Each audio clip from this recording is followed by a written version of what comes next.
بسم اللہ الرحمن الرحیم۔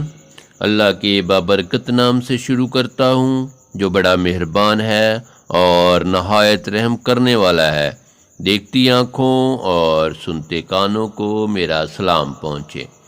حضرت سیدنا مولانا جلال الدین رومی علیہ رحمۃ اللہ القوی مثنوی شریف میں فرماتے ہیں، ایک بار حضور صلی اللہ علیہ وآلہ وسلم نے شہد کی مکھی سے دریافت فرمایا کہ تو شہد کیسے بناتی ہے؟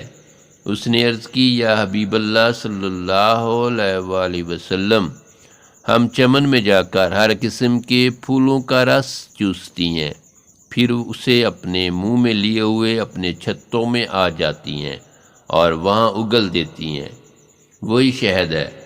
ارشاد فرمایا، پھولوں کے رس تو چپکے ہوتے ہیں اور شہد میٹھا، یہ تو بتلاؤ کہ شہد میں مٹھاس کہاں سے آتی ہے؟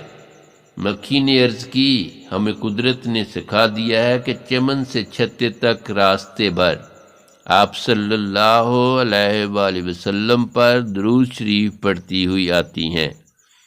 شہد کی یہ لذت اور مٹھاس درود پاک ہی کی برکت سے ہے۔ سبحان اللہ۔